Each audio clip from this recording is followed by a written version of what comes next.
थाली में जहर की।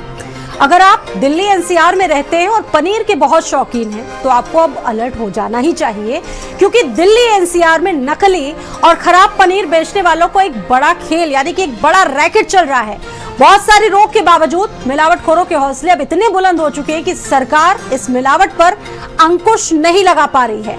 बीते दिनों ही नोएडा में खाद्य सुरक्षा विभाग और जेवर थाना पुलिस ने नकली पनीर की एक बड़ी खेप को बरामद किया।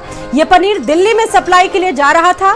संयुक्त कार्रवाई करते हुए करीब 1150 किलो नकली और बदबूदार पनीर जब्त हुआ। यह पनीर बुलंदशहर से दिल्ली लाया जा रहा था। इस दौरान मौके से मिले पनीर के नमूने को भी लैब में भेजा गया। फिलहाल इस पूरे मामले में जांच पड़ताल चल रही है, लेकिन सबसे बड़ा सवाल यहाँ पर यही है कि खाने पीने की चीजों में जिस तरह से मिलावटखोर धड़ल्ले से चल रही है, बड़े बड़े रैकेट्स पकड़े जा रहे हैं, लेकिन उसके बाद भी लोगों की सेहत से जो खुलेआम खिलवाड़ हो रहा है उस पर रोकथाम क्यों नहीं लग पा रही है। क्योंकि खाने पीने की चीजों में पनीर अगर हम बात करें तो पनीर प्रोटीन का एक बहुत प्रमुख सोर्स माना जाता है, और वही सफेद जहर अगर आप अपनी थाली में ले रहे हैं, अगर आप खा रहे हैं, तो ये धीरे धीरे सफेद जहर आपको मार सकता है।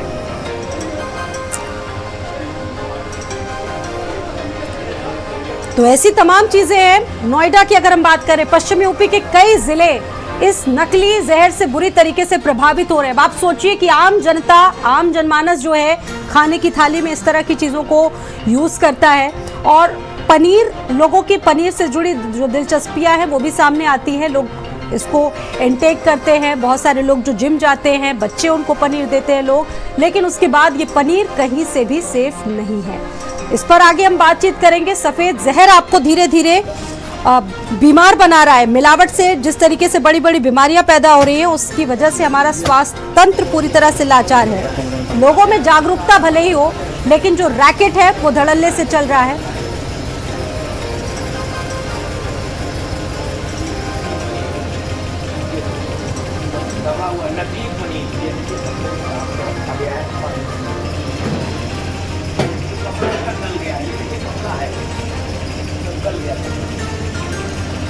इस पर बातचीत करने के लिए हमारे साथ हमारे सहयोगी जुड़ चुके हैं और एक खास एक्सपर्ट भी हमारे साथ मौजूद हैं। सबसे बात करेंगे, डॉक्टर दीक्षा चतुर्वेदी जी हमारे साथ मौजूद है। बहुत स्वागत है आपका। फूड विभाग से हैं, बहुत स्वागत है। और हमारे साथ दानिश मौजूद है।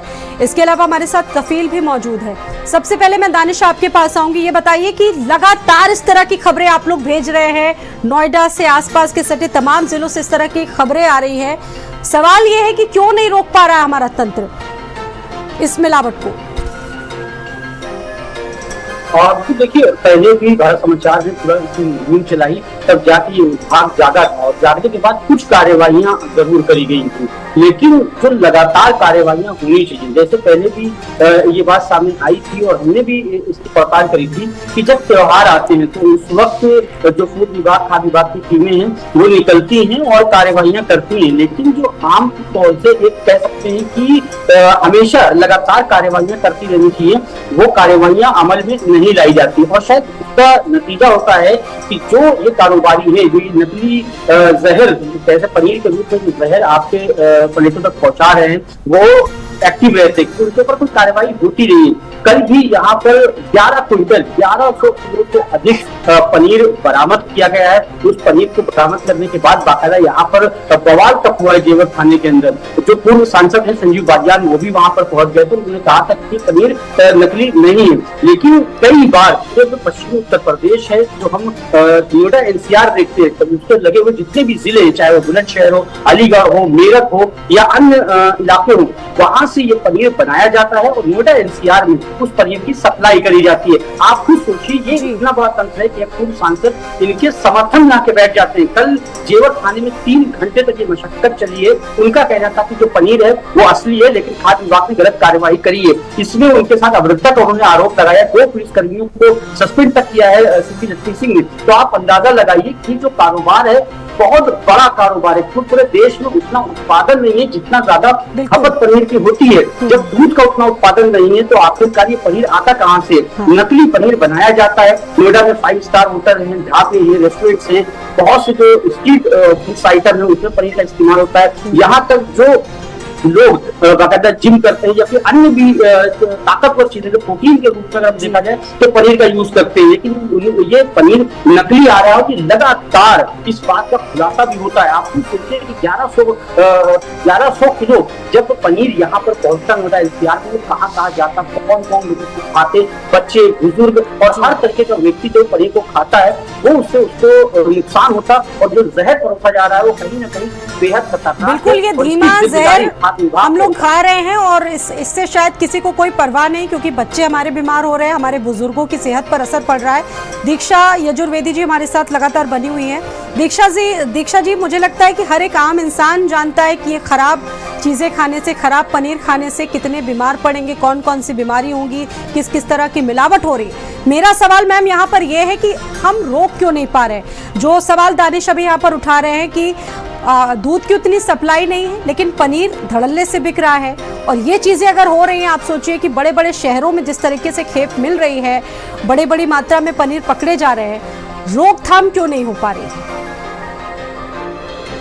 जी स्वाति जी, दानिश जी ने बहुत अच्छा सवाल उठाया। जब उत्पादन इतना नहीं है दूध का, तो इतनी पनीर, सीधी सी बात है, ये मिलावटी पनीर ही है, और खाद्य पदार्थ में जो मिलावट हो रही है उसके जो स्वास्थ्य पे दुष्परिणाम है उससे हम सभी, तो जन जागरूकता इतनी बड़ी है कि सभी लोग काफी अवेयर हैं इस चीज से कि मिलावटी पनीर खाने से हमारी बॉडी पे क्या असर पड़ने वाला है। बहुत सारी पाचन संबंधी समस्याएं हैं, फूड पॉइजनिंग है, हमारे जो मेन शरीर के तंत्र हैं, लीवर है, किडनी है, स्किन एलर्जीज हैं, ये सब चीजें कहीं ना कहीं खाद्य पदार्थ में मिलावट, स्पेशली अगर पनीर की बात हो रही है, उससे हमारे अंदर ये दिखती है। यहाँ तक कि कैंसर जैसी, मैं आपको बताऊं, गंभीर बीमारियां भी अगर हमने लंबे समय तक इनका सेवन किया तो उसकी तरफ भी कहीं ना कहीं हम बढ़ते हैं, क्योंकि जिस तरह के केमिकल्स मिलावट में यूज किए जाते हैं, चाहे वो पनीर बनाने के लिए उसमें यूरिया की मिलावट हो, सिंथेटिक केमिकल्स मिलाए जाए, चाहे फॉर्मेलिन हो, इन सबका हमारे शरीर में बहुत दुष्प्रभाव है। देखिए, बात आपने उठाई कि हम कुछ कर क्यों नहीं पा रहे हैं, इसमें जन जागरूकता के साथ साथ जो मेन रोल है वो तो नियमित जांच का ही है। हमारे पास एक स्पेसिफिक विभाग है, FSDA डिपार्टमेंट है, फूड साइंस का विभाग होता है जो कि ये जांच करता है, और साथ में सख्त कार्रवाई भी हो, कोई भी जो मुनाफाखोर है वो छूटे ना, मिलावट हो रहे वो छूटने ना पाए। तो मुझे लगता है मैम, जो आप जिन तंत्रों पर सवाल उठा रही है, FSSAI पर सवाल उठ रहा है, मिलावटी पनीर को कैसे रोका जाए, मुझे लगता है हीला हवाली वहीं से होती है। अगर एक साधारण सी अगर हम बात करें तो एक अगर फूड इंस्पेक्टर ही रोजाना हर हफ्ते में अगर इस तरह की चेकिंग शुरू करे तो शायद रोकथाम लग सकती है। आपने भी देखा होगा कि सिर्फ त्योहारों पर ही इस तरह की चेकिंग होती है, इस तरह के अभियान चलते हैं। अगर रूटीन शुरू हो जाए तो शायद काफी रोकथाम हो, काफी इससे बदलाव भी होगा। के लिए जन जागरूकता अभियान की बहुत बड़ी इंपॉर्टेंस है। मैं डिग्री कॉलेज में कोऑर्डिनेटर हूँ फूड साइंस विभाग में, और हम छात्राओं के माध्यम से समाज में जन जागरूकता कार्यक्रम भी करते हैं, क्योंकि आम जनता को बहुत सारी चीज़ों के स्वास्थ्य पे दुष्प्रभाव की असली नकली की पहचान नहीं है। इसलिए एजुकेशन सेक्टर में शिक्षा का और जागरूकता का एक बहुत बड़ा अहम रोल है। मिलावट के क्षेत्र में जानकारी होना, साथ में अगर तंत्र सही से काम करे, अगर सही से मुनाफाखोरों पे कार्रवाई, बिल्कुल, तो निश्चित तौर पर बदलाव होगा, लेकिन अभी ये हो नहीं रहा। कफिल भी हमारे साथ मौजूद है। कफिल, अगर हम राजधानी लखनऊ की बात करें तो यही चीजें देखने को मिल रही है। यहाँ पर भी मिलावटखोर बड़े आसानी से अपना काम करके निकल जाते हैं। जो मैंने सवाल अभी पूछे दीक्षा जी से कि FSSAI और स्थानीय प्रशासन अगर इस तरह की कार्रवाइयां करे, रूटीन स्तर पर करे, तो इस पर बहुत बड़ी रोकथाम लग सकती है, लेकिन ऐसा होता नहीं है। सीधे सीधे सवाल वहीं से शुरू होते हैं। अगर हफ्ते में इस तरह से एक फूड इंस्पेक्टर पहुंचे, ऐसी दुकानों पर सैंपल्स कलेक्ट करे, तो शायद वहां से बहुत हो जाता है, लेकिन वहां पर उनको अच्छा खासा मुनाफा मिलता है, शायद वहीं से सारी चीजें रुक जाती है। बिल्कुल, देखिए, लखनऊ में बड़ी संख्या में इससे पहले भी जो पनीर है या दूध है वो पकड़े गए हैं और FSDA की टीम ने उसे नष्ट किया, लेकिन कुछ दिन का ये अभियान होता है, उसके बाद फिर से वही जो धंधा है वो शुरू हो जाता है। जो जहरीली पनीर है वो मार्केट में बिक रही है, ख़ास तौर से जब कोई बड़ा फंक्शन होता है, जैसे शादी समारोह हो या कोई भी आयोजन हो, उसमें पनीर की मात्रा जब अधिक होती है तो ऐसी जगह मिलावटी पनीर बेची जा रही है। अभी लगभग 1 से 1.5 महीना पहले जो लखनऊ है वहाँ के FSDA ने लगभग 4 से 5 कुंटल पनीर नष्ट कराई थी, पकड़ी थी। पंजाब से लाकर लखनऊ के आसपास ज़िलों में उसे सप्लाई किया जाता था। NCR से होते हुए ये लखनऊ आती थी। तो इस तरह की नकली पनीर और दूध की भरमार है लखनऊ में। FSDA कुछ दिन का अभियान चलाता है, लेकिन ये लोग इतने पावरफुल हैं कि जो अभियान होता है उसको तक रुकवा देते हैं। तो इससे कहीं ना कहीं आम जनता के साथ खिलवाड़ हो रहा है, उनकी सेहत के साथ खिलवाड़ हो रहा है। डॉक्टरों का भी कहना है कि उससे तमाम बीमारियां पनप रही हैं। कुछ महिलाएं भी हैं, हम उनसे बात करेंगे, क्योंकि घर में अमूमन देखा जाता है पनीर ऐसी सब्जी है जो महिलाएं बनाती भी हैं। मैम, आपके घर में पनीर बनती होगी, लगातार देखा जा रहा है कि जो मिलावटी पनीर है, ख़ास तौर से पनीर हो या दूध हो, वो मार्केट में सप्लाई हो रहा है, उससे लोगों की ज़िंदगी के साथ खिलवाड़ कर रहे हैं ये लोग। तो ऐसे लोगों के लिए आप क्या कहेंगे और सरकार से क्या मांग करेंगे? मिलावटी पनीर से सेहत पे बहुत नुकसान होते हैं, तो मिलावटी पनीर तो बिल्कुल भी नहीं मिलना चाहिए। और आप देख ही रहे हैं कि रेस्टोरेंट्स हो गए, कितने रेस्टोरेंट्स हैं, सब जगह पनीर की डिश बनाई जाती है, लेकिन क्या उत्पाद उतना हो रहा है? और जो रेशियो है कंज्यूमर्स का और उत्पाद का वो बहुत कम है। तो ये तो बिल्कुल भी नहीं होना चाहिए, सेहत पे बहुत नुकसान हो रहा है। सरकार से यही अपील है कि इस पर थोड़ा रोक लगाई जाए, प्रतिबंध लगाया जाए, थोड़ी कड़ाई बरती जाए। धन्यवाद। त्योहार का वक्त आ रहा है, उस दौरान भी बड़ी संख्या में पनीर की खपत होती है। इसके अलावा जो शादी समारोह होता है, तो कहीं ना कहीं इसमें जो FSDA एक विभाग होता है जो लगातार इसको लेकर अभियान भी चलाता है, उसकी भी कमी है। यही वजह है कि इस तरह के जो मिलावटी पनीर है वो बिक रहे हैं। अब इस बारे में ज़्यादा तो हम क्या बताएं, लेकिन हाँ ये है कि सरकारी विभागों को कंट्रोल करना चाहिए, जगह जगह जांच करनी चाहिए, इंस्पेक्शन करना चाहिए, देखना चाहिए, तभी चीज़ें कंट्रोल में हो पाएगी। और बाहर का पनीर अवॉइड करना चाहिए। और भी लोग हैं, उनसे बात करेंगे। आप जब मार्केट में निकलते होंगे, घर के लिए भी पनीर लाते होंगे, देख रहे हैं लगातार पनीर हो या दूध वो मिलावटी है, कई कई कुंटल नष्ट किया जा रहा है। तो ऐसे में आप सरकार से क्या मांग करते हैं कि इस तरह के मिलावट पनीर और दूध पे क्या कार्रवाई हो? देखिए, आप हैं भारत समाचार से, तो अब हम इनिशियल से स्टार्ट करते हैं कि जो हमारा बच्चा है, जो दूध से ही पनीर बन रहा है, और ऐसा कोई घर नहीं है जहां दूध का इस्तेमाल ना हो। अब आप ये देखिएगा कि जो हमारा बच्चा है छोटा, हम उसको इनिशियल स्टेज से ही एक ऐसी चीज़ दे रहे हैं जो उसके स्वास्थ्य पर प्रभाव बड़ा ख़राब पड़ रहा है। सरकार से यही अनुरोध है कि जो फूड डिपार्टमेंट है उसको इतना एक्टिव करें कि इन लोगों की जो ये कालाबाजारी है न हो, और जो भी प्रोडक्ट आपका मार्केट में आ रहा है वो इस टाइप का हो कि हमारे जो स्वास्थ्य से कोई खिलवाड़ न हो। यही मांग है। बहुत शुक्रिया हमसे बात करने के लिए। ये तमाम लोग हैं जो यही मांग कर रहे हैं कि इस तरह का जो प्रोडक्ट मार्केट में बिक रहा है, ख़ास तौर से पनीर हो या दूध से बने हुए कोई भी आइटम हो, उन पर सरकार सख्ती करे और ऐसे मिलावटखोरों के खिलाफ एक अभियान चलाकर उन पर कड़ी कार्रवाई करे। बिल्कुल। और मनोज उपाध्याय भी हमारे साथ मौजूद हैं। मनोज, आपके पास और क्या जानकारी है, क्योंकि इससे पहले बुलंदशहर में एक बड़ी कार्रवाई हुई थी फूड विभाग की, लेकिन उसके बाद से ये विभाग अभी तक सुस्त पड़ा है, क्या अपडेट है वहाँ से? देखिए, बुलंदशहर में आए दिन कार्रवाई होती है, क्योंकि बुलंदशहर एक NCR का हिस्सा है जहाँ दिल्ली और गाजियाबाद और नोएडा के लिए बहुत बड़ा पनीर की सप्लाई होती है। यहाँ आए दिन जो खाद्य सुरक्षा विभाग के अधिकारी हैं छापा मार कर कार्रवाई करते हैं। अभी कुछ दिन पहले दर्जनों जगह छापेमारी हुई और उसमें पनीर को नष्ट करा गया है। अभी 2 दिन पहले जैसे नोएडा में एक पनीर पकड़ा गया, उसी को लेकर के कार्रवाई शुरू हुई और एक फैक्ट्री में दूध और भारी मात्रा में पनीर पकड़ा गया और पनीर की सैंपलिंग की गई है। कहीं ना कहीं जो माफिया है उनके हौसले बुलंद हैं। 2 दिन तो कार्रवाई करने के बाद में बंद होता है, लेकिन तीसरे दिन फिर चालू कर देते हैं, क्योंकि कहीं ना कहीं इन पर कड़ी कार्रवाई नहीं होती है, इसलिए वो उनके हौसले बुलंद हैं। जो सैंपल भर जाते हैं, कहीं ना कहीं इनकी आड़काड़ इतनी बड़ी होती है कि वो सैंपलों को वहां जाकर के चेंज भी करा देते हैं, क्योंकि इन पर पैसा होता है। ये नकली पनीर और नकली दूध से बहुत मोटी कमाई करते हैं, उसको लेकर के ये मार्केट में सक्रिय रहते हैं। अब जैसे अब शादी शुरू होने वाली है, नवरात्रि में सगाई शादी शुरू हो जाएंगे, तो इनका पनीर और मावा और घी बनना शुरू हो गया है और ये सक्रिय हो चुके हैं मार्केट में। जी बिल्कुल मनोज, और हमारे साथ दीक्षा भी लगातार जुड़ी हुई है, उनसे बात हो रही है। अब दीक्षा जी, सबसे बड़ा सवाल यही है कि जो उपभोक्ता है उनको लगता है कि कम दामों में पनीर मिल रहा है, आपको नहीं लगता कि कहीं ना कहीं वो खुद इस मिलावट को बढ़ावा दे रहे हैं? उनको भी अलर्ट हो जाना चाहिए, अवेयर हो जाना चाहिए, क्योंकि छोटे बच्चों की यहाँ पर बात है। क्योंकि आप सोचिए कि दूध की कीमत इतनी ज़्यादा है, अब आप सोचिए कि उतने सस्ते में क्या वाकई में आपको शुद्ध पनीर उपलब्ध हो पाएगा? इस पर कैसे लोग ध्यान दें? जी स्वाति जी बिल्कुल, ये हम सबका सामूहिक कर्तव्य भी है और साथ ही हम सबकी सामूहिक जिम्मेदारी भी है। तभी मैंने जन जागरूकता अभियान के ऊपर जोर दिया था।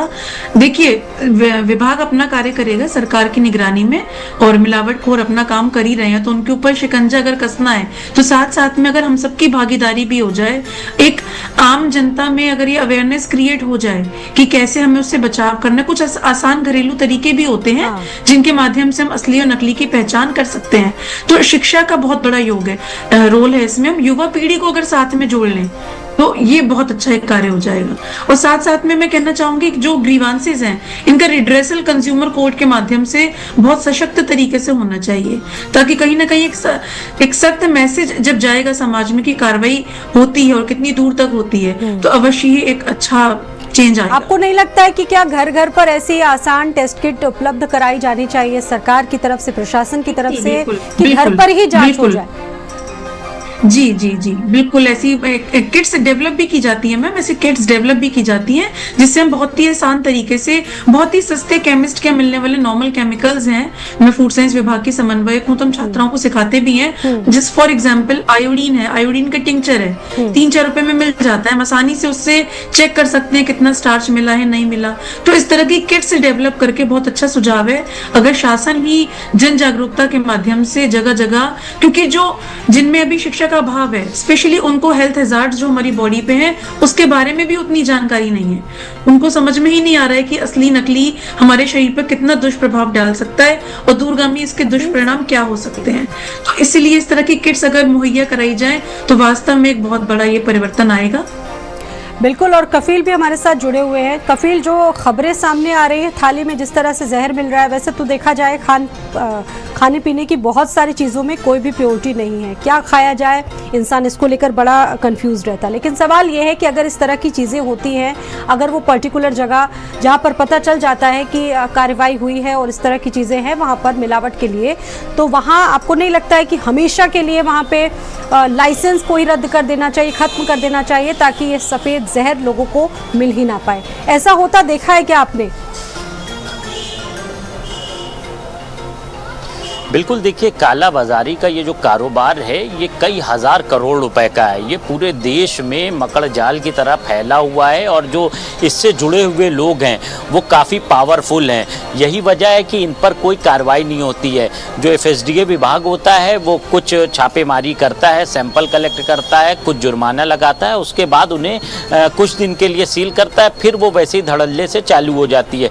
तो ऐसे जो काला बाजारी करने वाले लोग हैं उन पर कड़ी कार्रवाई करनी चाहिए, उनका परमानेंट लाइसेंस निरस्त करके ब्लैक लिस्टेड करना चाहिए। इसके अलावा एक पूरा अभियान चला के ऐसे पूरे गिरोह को पकड़ना चाहिए। लेकिन FSDA या लोकल पुलिस हो, वो छापेमारी तो करती है, कुछ लोगों पर कार्रवाई होती है, जो छोटी मछलियां हैं उन पर कार्रवाई होती है, और बड़ी जो मछलियां हैं वो अपना कारोबार चला रही हैं। सबसे बड़ी बात ये है कि दूध ऐसा प्रोडक्ट है जिससे कई चीज़ें बनती हैं और वो घरों में इस्तेमाल होती हैं। दूध ही जब नकली रहेगा तो सारे सामान नकली अपने आप हो जाएंगे।